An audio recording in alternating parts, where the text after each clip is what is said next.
Hello, everyone. I am Jayson Krause, the author of The Science Behind Success, and I am thrilled to be joined by our lead facilitator, Jared Hagen. Jared leads our accelerated leader programs. And if you don't know what we mean when I say the accelerated leader program, this is a program where we bring leaders together. It might be from across industries or intact programs inside organizations where we do one simple thing, and that's build them an aligned leader operating system. And it's all backdropped by the content from my book, The Science Behind Success. Jared, what would you add? Yeah, what I would add is that as we download this operating system, it's different for different companies. And my hope is to also share some of that experience. What's different in some organizations, what lands, what doesn't. And it allows us to have a real deep conversation around what organizations are going through as they implement this program. Yeah, so this section is called Inside the ALP. ALP meaning Accelerated Leader Program, where we want to dive into some of the rich discussions that are happening with the leaders that step into our space, some of the topics that they might be struggling with. And so, Jared, I've asked you to prepare some of the challenges, some of the rich discussions. What are leaders talking about inside the ALP? What struck me was the consistency of this topic, which is why I wanted to bring it and have this discussion with you. It was around culture, where every cohort that I'm working with right now or leading through these concepts, all of them want more a culture of accountability without needing more oversight, which seems to be the default position of most leaders is saying, if we want a culture of accountability, it means we need to know more of what's going on in the organization so that we can intervene. Hmm. And what it got us thinking about, what is a culture? If you want a culture of accountability, let's understand, how do you engineer a culture of accountability?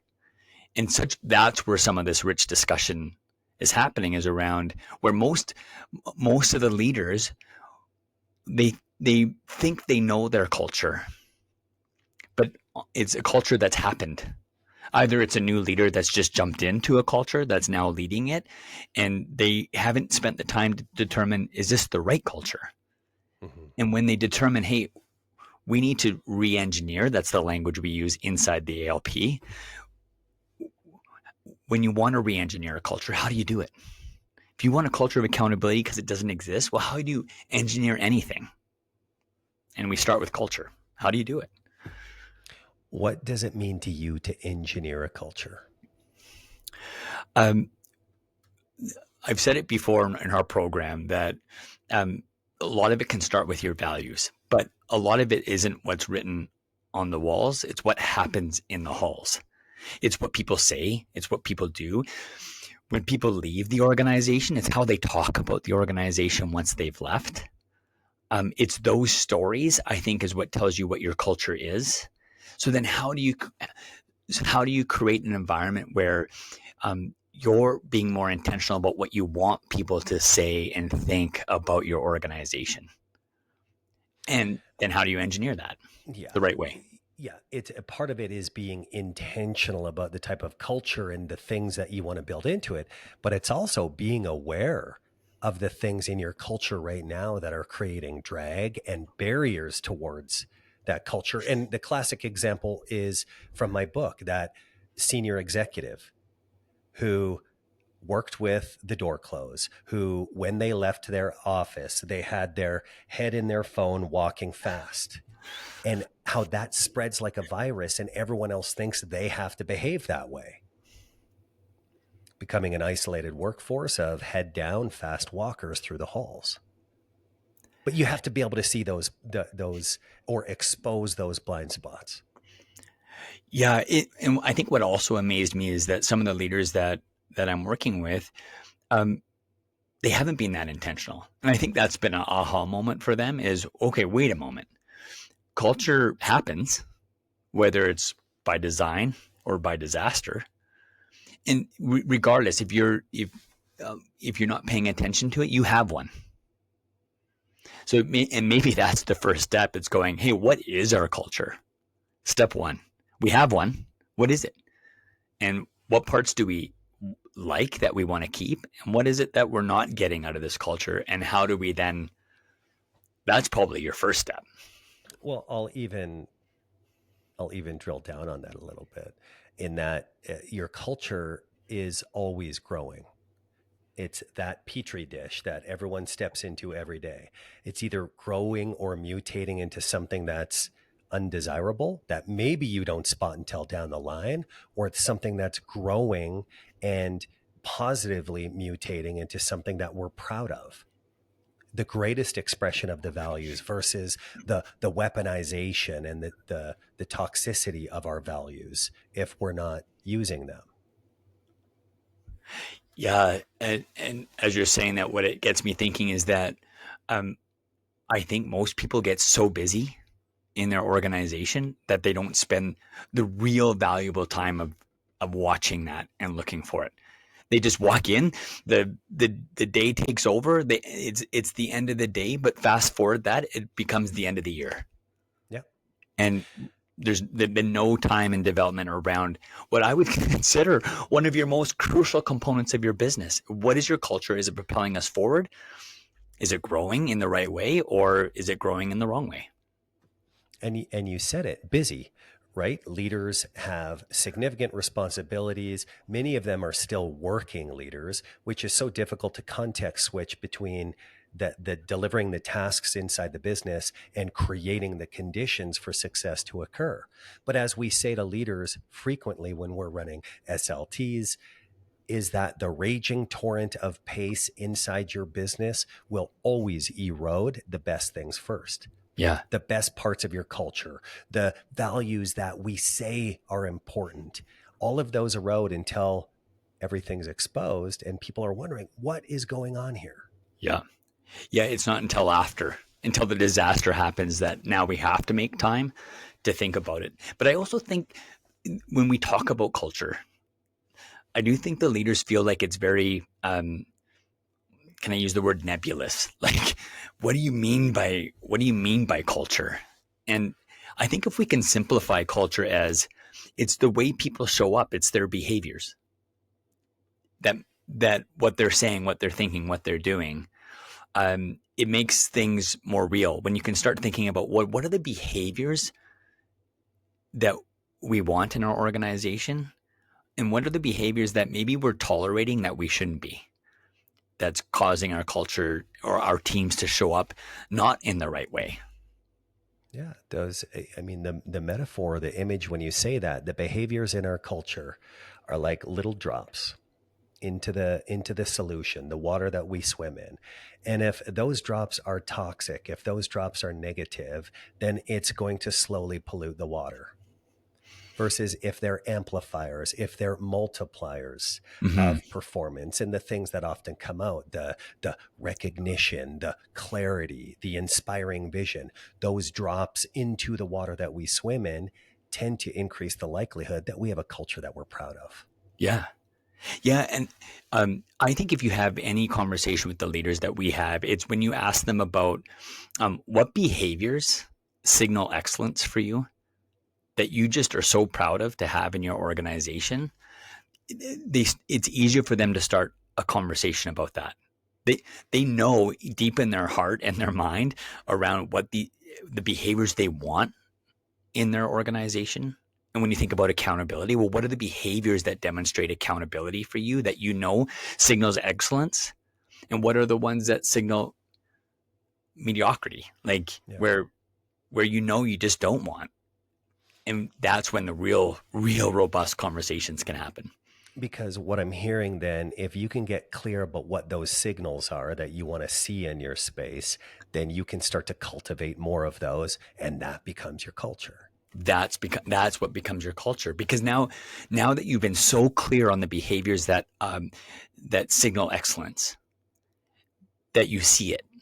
I look at it this way: when you're looking for a new car, and you start to think about this car you want and this is what you want about it. When you walk outside downtown, you start to notice that car. You're like, "Whoa, wait a second. Like, you know, it wasn't until I started thinking about that car that I see it now on the street. Everyone's driving it because now that's where your focus is. I don't think it's much different when you start to think about the behaviors you want that signal excellence. When you walk out of your office, you start to go, whoa, now I'm starting to see the behaviors that I'm focusing on. That's a good start for our leaders. So let's make this as simple as possible. If somebody's confused with what does this mean to really engineer a culture, Mm-hmm. what's the simplest way that you would describe that to someone in our programs or someone listening to this podcast? Where do they start? Yeah. Well, in our program, we say start with a culture scan. What are you noticing? Start there. What are some of the stories? What are some of the behaviors that you're seeing that you really like? And then what are the behaviors that you notice that you're going, why is that happening? And we don't want that as part of our organization. It's a good start because I think the culture scan also says, hey, I'm making time for this. I'm going to put it in my calendar and notice things. Mm. And because not every culture needs a complete do-over. There's probably like every organization has something going on that is meaningful and that they want in their organization that you want to keep that recipe growing in your culture. But you notice there's a little bit more salt or sourness that's screwing up the recipe. And when you can start to identify that, I think it's a good start.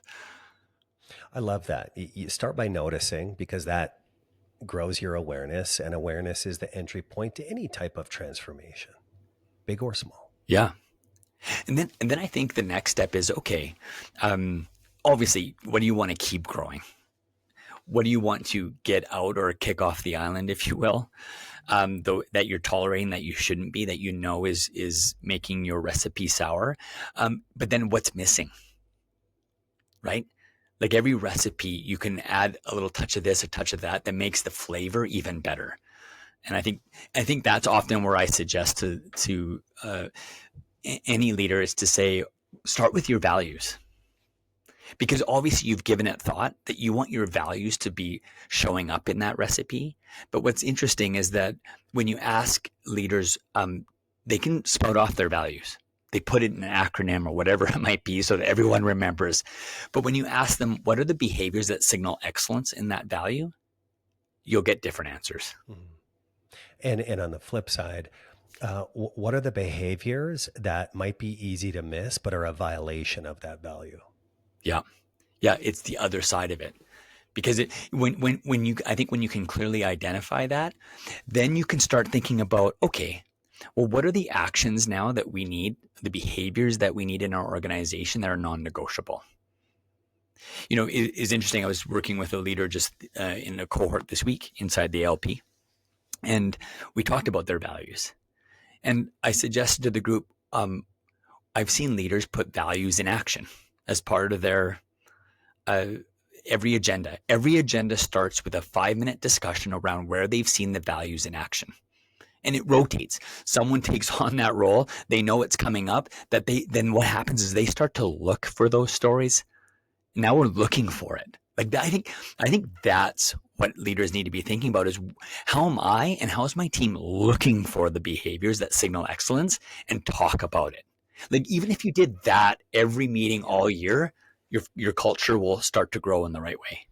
Well, it's so funny because we were just working with a group the other day and talking about storytelling as a culture amplifier. And so if we're looking for these behaviors, if we're telling stories about these behaviors, those become inputs into our culture that increase the likelihood that we start to see and experience these behaviors. Yeah. And then just think about the rich dialogue that happens with the stories. They start to take on this their own momentum simply because you've created the non-negotiable habits that you know you need in your organization to build in those behaviors. And then to your point, the flip side is what are non-negotiables that if we see show up, how are we responding to it? Right? Inside our program, we talk about a good culture custodian. Is willing to step in and clean up and course correct those negative mutations inside our culture. Yeah. Like think about if one of your values was innovation or creating magic, which is one of our values, and you continue to see behaviors of people saying we can't do that here. Well, you need to address that because that's not our value in action. Quite the opposite. But what do you do with it? And that's where I think most leaders go, okay, I know that's not part of our culture, but I'm going to tolerate it. That's why leadership isn't always easy. Well, it rarely is, and it Yeah. can still be fulfilling. Yeah. Okay, so here's what I'm pulling, and then I'm going to give the last close off to you. Uh, Culture isn't a thing that just magically exists out there. It's constantly growing. And at its best, culture is a verb inside your organizations. It's an action. Values are a verb in action. Yeah. That when leaders embrace that culture is growing, either positively or negatively, then it's their responsibility to determine what role they play in the way that culture grows. How are Mm-hmm. you going to end us off? I would say uh, if you're looking into 2026, wanting to review and take a look at your culture, start with a culture scan, see what you're noticing and what you're not noticing, and then name the behaviors that are most crucial for your organization that signal its excellence, and name the behaviors that you're seeing that shouldn't. Once you name it, then you can deal with it. And that's a great start. To re-engineering what's next. That's right. Great. Thanks for joining me, Jared. Thanks, Jason.